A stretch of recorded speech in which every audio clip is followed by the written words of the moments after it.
Welcome to SoulShift, the podcast where we blend mindset, emotional wellness, and real humanity with just the right dose of science and soul.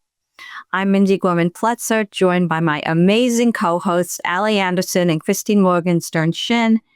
And each week, we share compassionate conversation and insights that remind you you're not alone. Whether you are moving through stress, reconnecting with yourself, or seeking peace among chaos, this is your space to breathe and grow without the pressure of perfection. So on that note, today I am honored to welcome Amanda Buckson to our conversation. Amanda is a life coach for mompreneurs. She knows firsthand what it's like to run on empty. After 26 years as a single mom, running on autopilot and pouring into everyone else while her own cup was empty, Amanda experienced a profound transformation.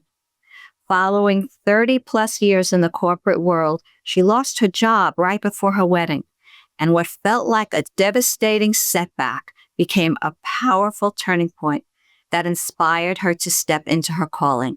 And today, Amanda helps moms conquer burnout, balance work and family life, and integrate self-care without guilt. She guides women to reclaim their energy, find peace, and thrive in both business and life, all while living with joy, with peace, and faith at the center. Welcome to SoulShift, where modern science, ancient wisdom, and real life come alive. SoulShift is your weekly dose of inspiration and a reminder that meaningful change can be both gentle and powerful. Together, we'll unlock practical tools, share conversations that spark something beautiful, and celebrate every facet of your incredible human experience. Your energy matters, your growth matters, and you matter. Let's shift boldly, joyfully, together. Amanda, welcome to SoulShift. I'm so glad you're here. Thank you so much for having me. I am really excited to be here. I know our listeners are going to gain so much value, golden value from what you share. And if it's okay with you, I want to start right where so many of our listeners might find themselves today. We said you spent 26 years as a single mom, and you've described running on autopilot, pouring into everyone else while your own cup was empty. So what were the biggest signs of burnout that you experienced, and how did you know something had to change? Well, as I look back on my journey as being a single mom, I realized that burnout didn't happen overnight. It built up for many years. I was never taking time for myself to rest. I always pushed myself to exhaustion.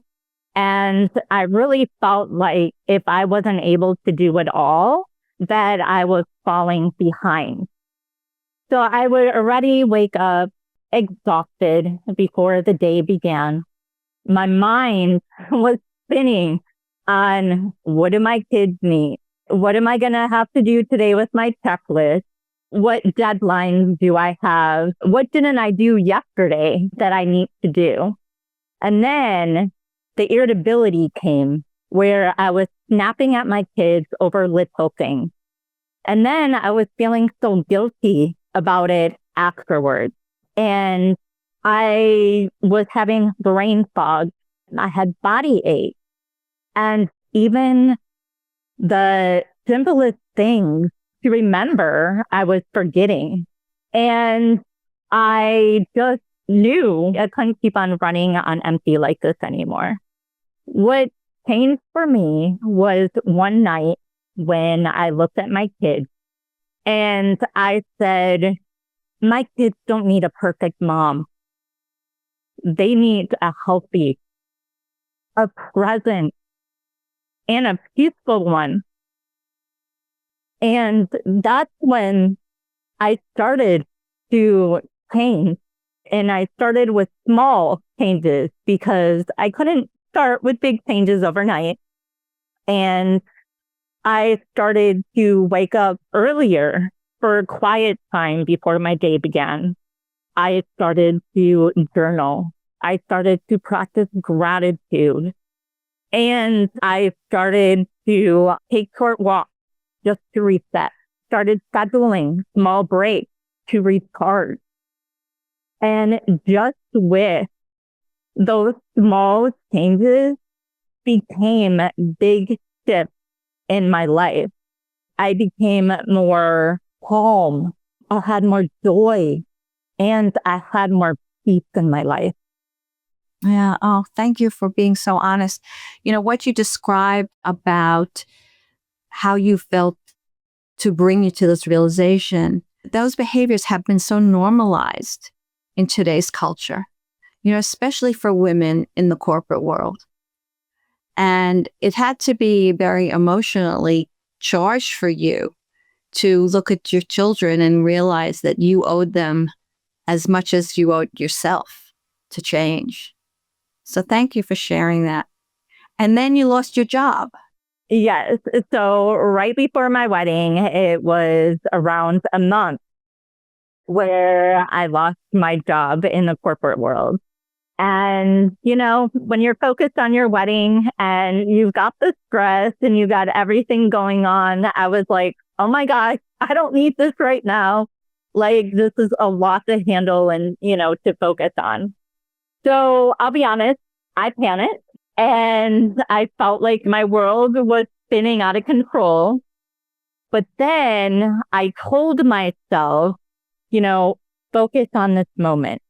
Worry about everything when you come back from your honeymoon. And that's what I did. I was present for my wedding. When I came back from my honeymoon, reality started to sink in, where I was like, okay, I got to start looking for job positions. When I started, I got this feeling in my stomach. It was like kind of like this knot in my stomach, where I was like, I don't want to do this. Something told me, don't go back to the corporate world.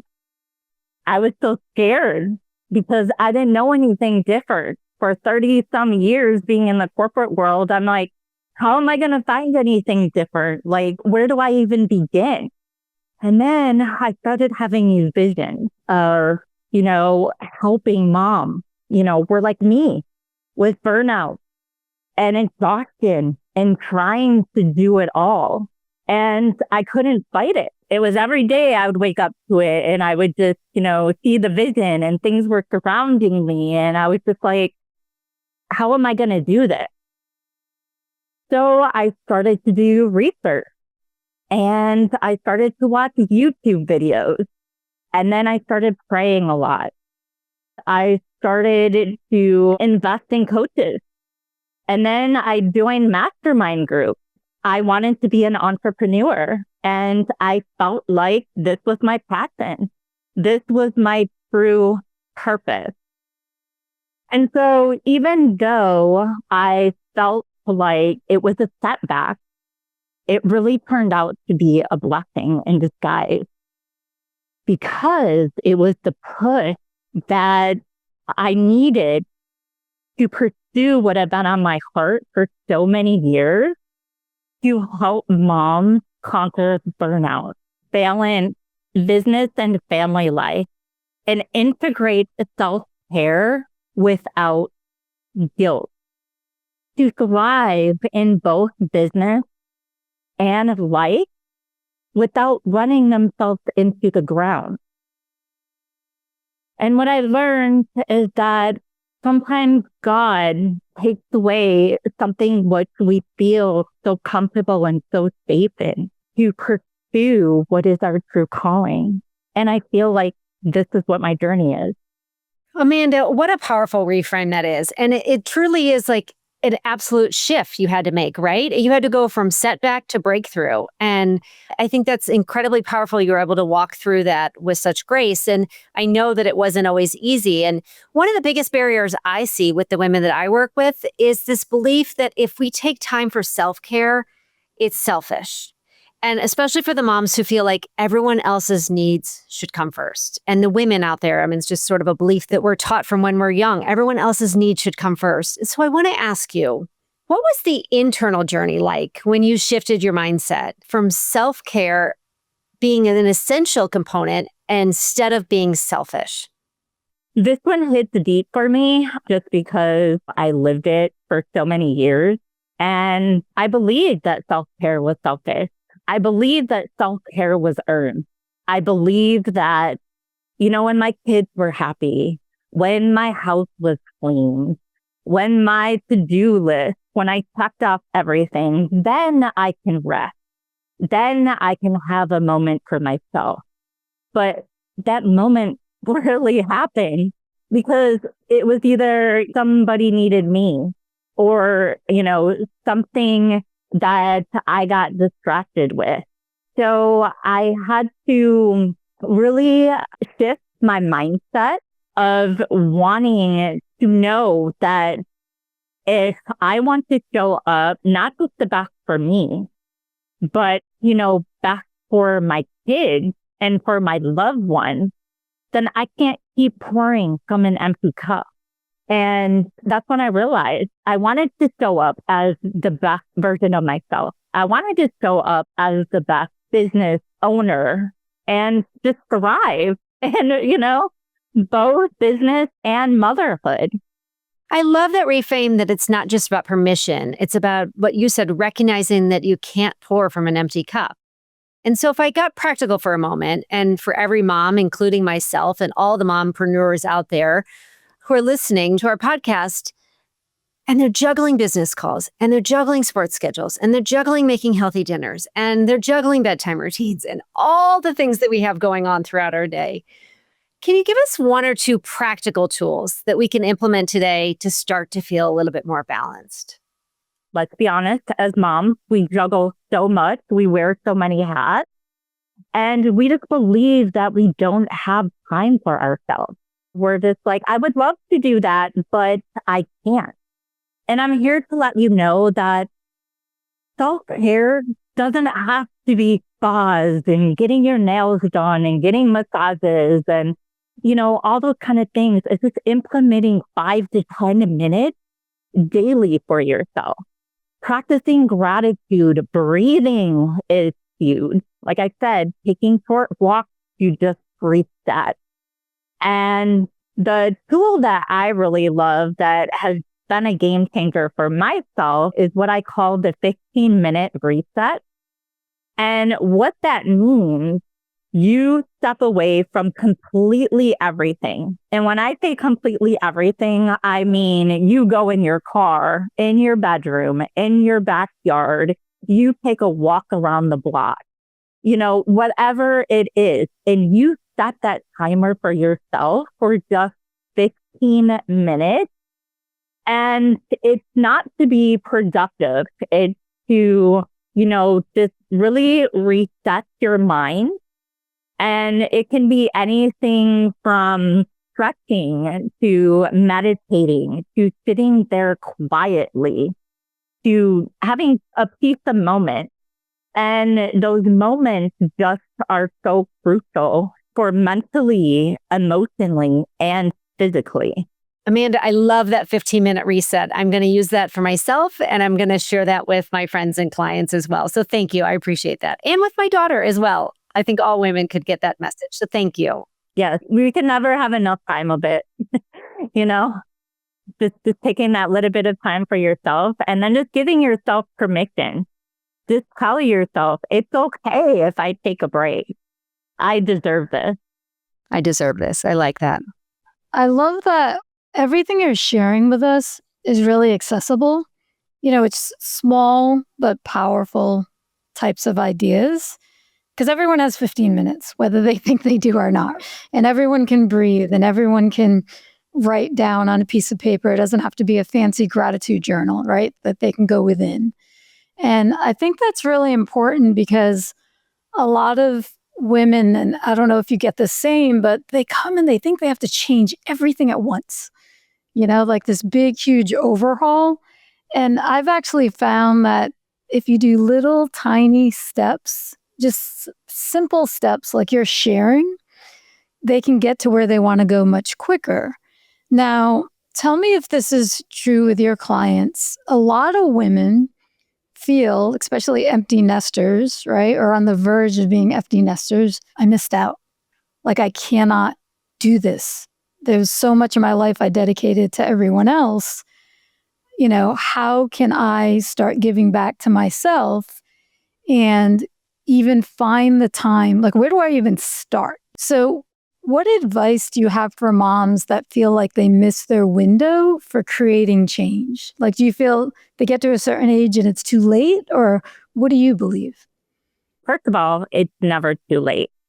It's never too late for change. It's never too late for your moment. It doesn't matter what age or what stage you're at. You can always change. You can always change your life no matter what you want. And I believe that you are the author of your story. You write your chapter and you are in control of it. I think so many of us just believe that, we missed our window. We missed our time.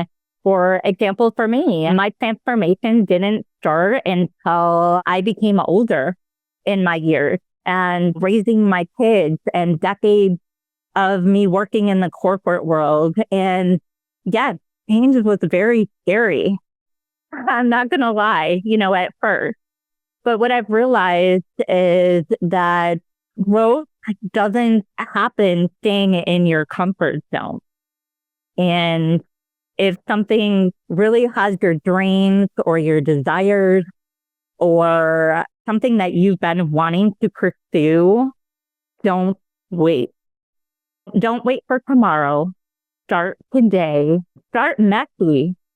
Start small. It's not about perfection. It's just about progress. And my thing is if you are still breathing, your story isn't over yet.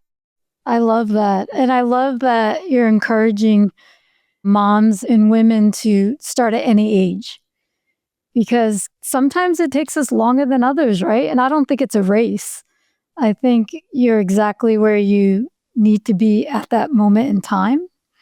And I love that you're giving so much inspiration to just start messy, because we do a lot of that on this podcast. There's science, and I love how you brought in the spirituality, having that faith, and then just being messy in life we embrace that very much, So one thing that you had mentioned earlier when you came on was about you believe this and you believe that and you believe this. And then through your story, you shared that these were in fact limiting beliefs, that you had, that you couldn't do, XYZ before. And now here you are, literally crushed those limiting beliefs. You now have your own business, and now you're helping other moms to be mom entrepreneurs, right? And so I'm curious for the moms that feel that this is something that they long to do. You had a vision, and some people might not be as intuitive as you are. Do you have any ideas that you can share with our audience of just one way to start getting into the body a little bit more and to create that intuitiveness? Because I do believe it's a learned trait. You obviously are really close to your faith, and you said you woke up each day having visions about this. What would you suggest to other moms? Is it simply, taking that quiet, peaceful pause every once in a while, or what would you suggest? What I would suggest is waking up just earlier in the morning, just to have that quiet time before the chaos starts, just to reflect and just be in the moment with yourself can really make a difference. What helped me with my journey a lot is practicing gratitude, just being really grateful in the moment, just for everything. Even when life gets messy and stressful and overwhelmed and everything like that, we step back, we can pause and have something grateful for. I think that's beautiful. And thank you for sharing, because that doesn't take long, does it? It sounds like, just sitting and breathing and thinking about something you're grateful for is a quick, easy way to get inward. And then another one I would suggest too is journaling. Just journaling your thoughts, your emotions. It really helps to bring it all to the surface. That way is to help to reflect as well. I just want to build on that for a second. How would you approach this with a woman who has all connecting to herself. There are many men, I know women I work with, who really have a hard time being with themselves, who look at the act of being busy all the time as an escape. It helps them not to face what they find uncomfortable. So if you could just give one tip to that woman who has trouble getting to where you're talking about, I think that would be very helpful to a lot of women out there.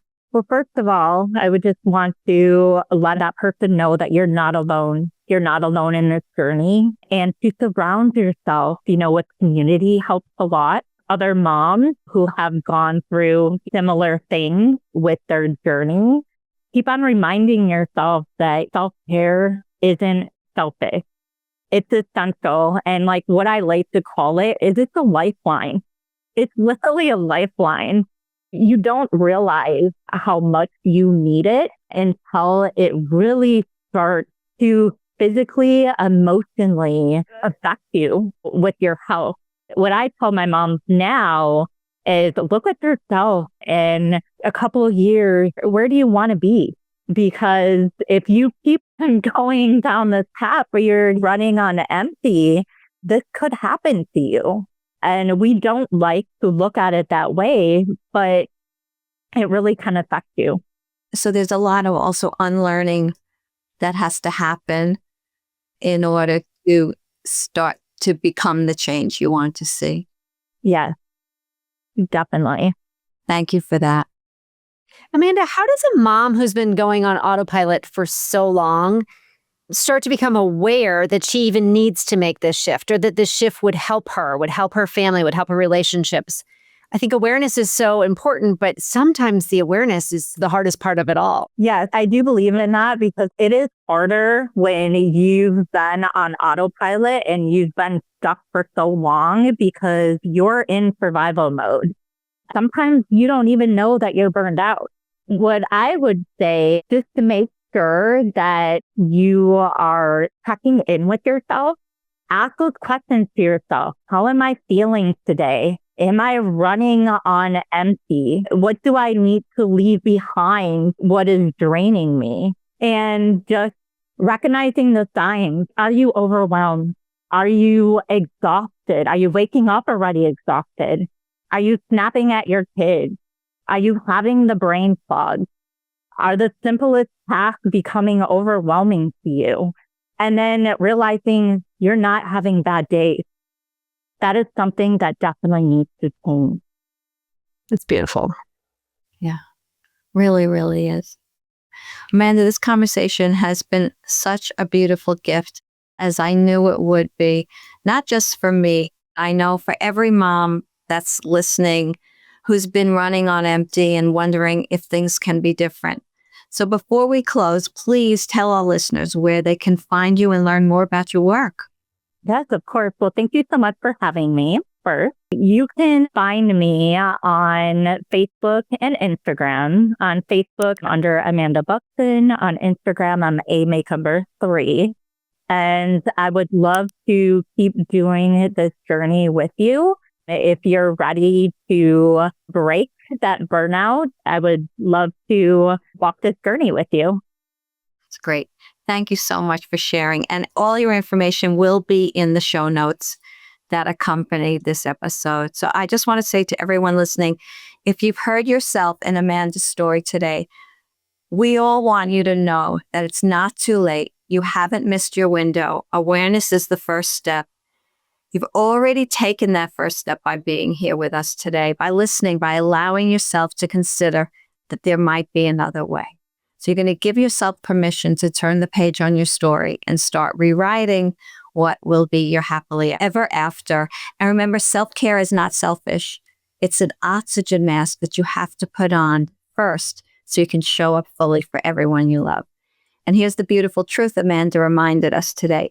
You can rewrite your story at any stage. Mm-hmm. The pen is in your hand. So thank you for creating your space in your day for this conversation. Until next time, be gentle with yourself, fill your own cup first, and remember, you're exactly where you need to be.